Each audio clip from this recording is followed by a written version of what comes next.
multiple questions, and I'm going to apologize for everyone if I don't read them exactly how you wrote them, but we can't read all the questions, but they're all want you to speak about Gaza and Israel. I would like to ask all the candidates what their position is on the current Israeli-Gaza war. Would you support a resolution calling for a ceasefire? Would you like, okay, the second part would be, do you support the Palestinian right to self-determination under one state for all? Do you support the Palestinian right? You get the idea.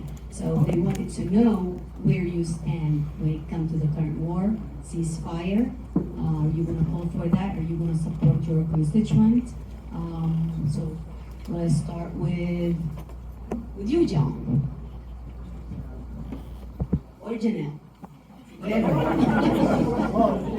I'm going to address this just standing up, if you don't mind. And I want to say, first off, I think this issue could cost the Democrats the election. Cost President Biden the election. I think there's a massive gap between what people actually feel and what the press is telling us and what the leadership is doing. I think, one, of course, there must be a ceasefire right now. In fact, it may already be too late. What we're seeing is mass destruction of the Palestinian people. The Gaza Strip is a refugee camp. Everyone in the Gaza Strip is a political refugee. And now they're being killed indiscriminately. We know this. Everyone around the world knows this. Everyone. The United States government is going very slowly on this. President Biden expressed great sympathy and commiseration, solidarity with Israel, as he should have, after the attacks of October 7th. Since, he's expressed concern for the humanitarian crisis that we now see. But it's not enough. It's not enough. Now we're on a very real risk of a conflagration in the region. Now we have attacks on Yemen, attacks on commercial shipping in the Red Sea. We have attacks in southern Lebanon. We have had attacks in Syria. This will carry on. This is going to be the inauguration of another 20 years of mass death.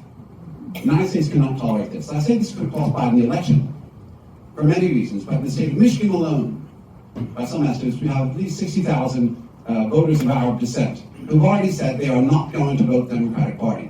We also have millions of young Americans, regardless of their ethnicity or origin, who are not going to vote. Time. The Democratic Party has to take a strong stance on this. Thank you.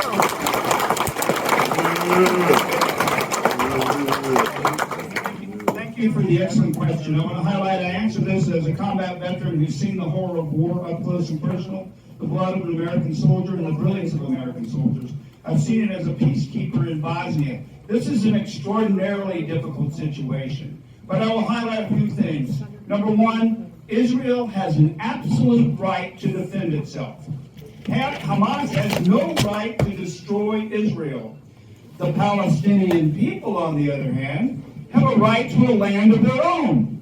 And Israel absolutely has no right to destroy Gaza and civilians. Neither Israel nor Hamas has the right to violate the rules of war. Those rules prohibit both sides from targeting civilians, hospitals, humanitarian aid, and other vital resources needed to protect innocent children and civilians, or even soldiers wounded in battle. I will support Israel and its democracy, but I am ambivalent about the current administration of Benjamin Netanyahu. And I will also tell you that the United States must not abandon Israel, but we must never abandon our commitment to the rules of war.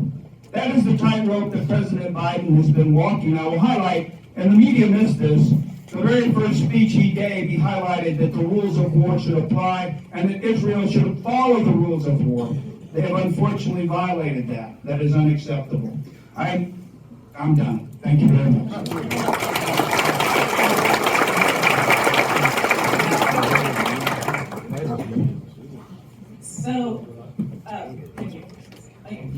So Israel is one of our allies, and we owe our allies our commitment and make sure that they have the right to defend themselves. On October 7th, Hamas and over 8 other terrorist organizations carried out the deadliest assault against Jews since the Holocaust.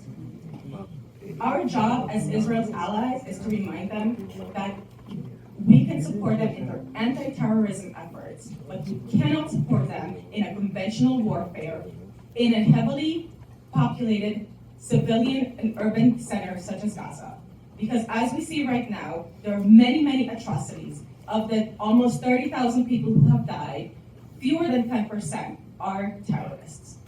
And what we know, particularly as Americans, is that when we carried out a conventional war after September 11 in Iraq and Afghanistan to try to target terrorists, we lost. We spent millions and millions of dollars in warfare. We lost the moral ground globally because we violated Geneva Conventions, and we cannot allow Israel to violate the code of conduct that we ourselves have subscribed to. Israel needs to defend itself. It needs to protect itself from those who want to attack it. But we need to make sure that we honor our commitments to humanity, and that's it.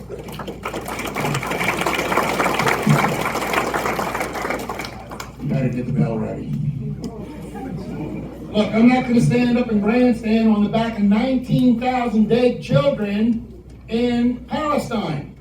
Okay? Everybody here is telling us what the problem is. How do we solve the problem? A couple guys down. We have 2 Marine Expeditionary Units sitting off the coast of this place where they can't fish because the Israelis tell them they can't fish there.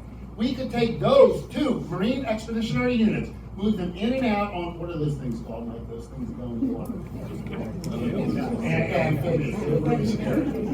I'm a paratrooper. We can move people in and out. We could send so many of our folks in there to help the IDF and the Palestinians rout out Hamas. And at the same time, put a hospital ship off that coast and start to help these people. This morning when I was watching the news, they're wrapping their dead bodies up in plastic bags. Please, going down this list, don't tell us what's going on. We see it every day. What the hell is the solution? I'm telling you, there you go. Get the bell ready. I'm telling you right now, the solution is the same solution when my family lived in Seoul, Korea, 30 miles from the worst guy in the world for 3 years. You put American heads there, they stop putting bombs in there, we bring order back. Hell no. No, you don't involve yourself more. I believe I feel like right now Israel is touching down. They should be touching. Okay, Hamas really messed up. Hamas must be annihilated. But not by carpet bombing cities. That is insane. Imagine, if you will, after 2001, if the United States went to Afghanistan and started carpet bombing, any criticism of that would not have been considered anti-Christian, or at least I hope it would have. So the criticism, we need to criticize it because they're doing it very bad. They are committing crimes. They are carpet bombing cities. And it's got to stop. How do we stop it? I don't agree with putting Americans on it. Like, not in this scenario. Israel has enough of our resources. They can handle it. But they need oversight. They need to start treating this not like a conventional war, but like a counterinsurgency, which is what it is. And in counterinsurgencies, you don't carpet cities. Thank you.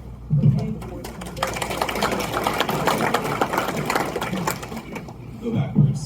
Ceasefire now. Absolutely. Absolutely. Because we've seen the devastation every single day. Regardless of what media station you watch, whether it's Sky News or Fox News, they're showing the same thing. And that cannot stand.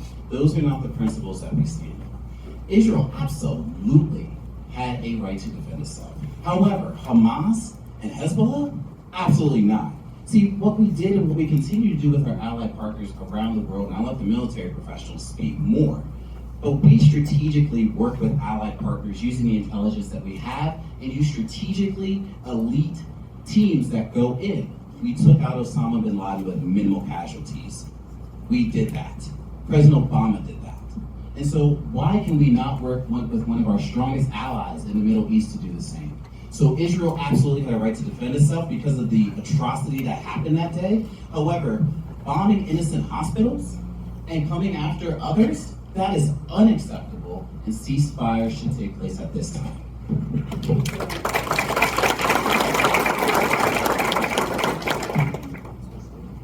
There's too much nuance in this discussion to handle it in 9 seconds. No. Look, I'll tell you, there's two things going on. There's what's going on here in America, and there's what's going on over there, and first handle what's going on here in America. It's all We need to connected. have a conversation with people who disagree with each other, which is okay, which is good. That's what we do, and that's how we get past this as a Democratic Party. We know that we all some of us disagree, and that's okay. And so I just want to acknowledge that, and acknowledge the different opinions of others, which aren't necessarily going to agree with mine. All right? I'm a Jew, okay? I have seen increased levels of anti-Semitism that we haven't seen here since the Holocaust. All right? So that's my perspective, and that's what I'll say. That's the lens with which I view things. And that's not everybody else's lens. Overseas, your lens comes into play there too. And again, my lens, I work directly with the Israeli Air Force. I know people that are flying over there. I've flown in a counterinsurgency before. All right? So I know, I could bore you with the details of what's going on. But Israel can't let a tactical victory turn into a strategic defeat. I think that's what we have to take a look at there. And overall, I'll say, I have to say that I staunchly believe in Israel's right to exist and its right to defend itself against Hamas. I am also, we've also agreed, we can all agree for the innocent civilians that have lost their lives. I have a 10-year-old daughter, I have a 7-year-old son. Look, I see the images that are coming out of there. That's not okay. All right? Again, this is 90 seconds, and again, I'm not done. And so, let's cut it off. Would you agree to ceasefire? We have to answer in some way. Please.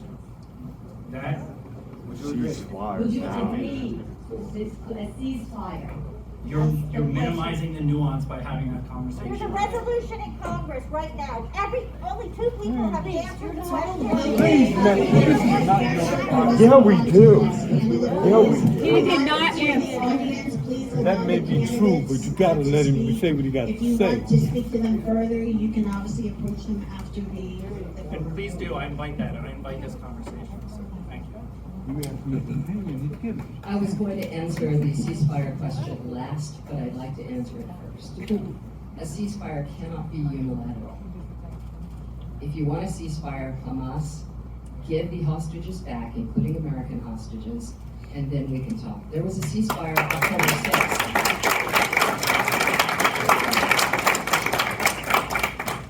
I will say America is Israel's most staunch ally. It is the only other real democracy there. We stand with them on that. I stand with their right to defend themselves after the October 7th attacks.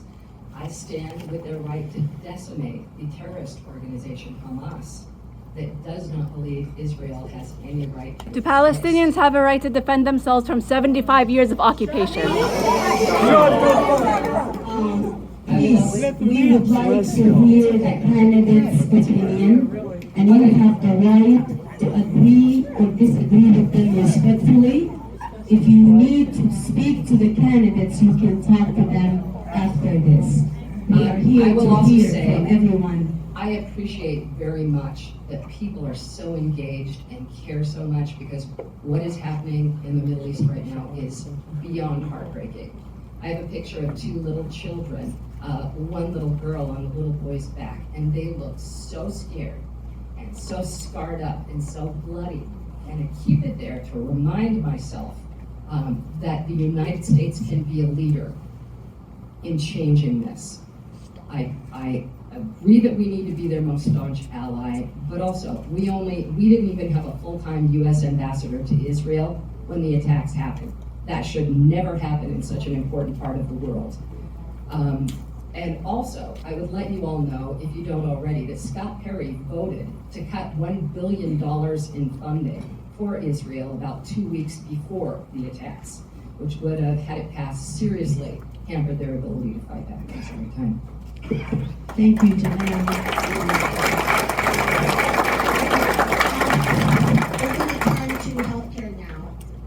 as we all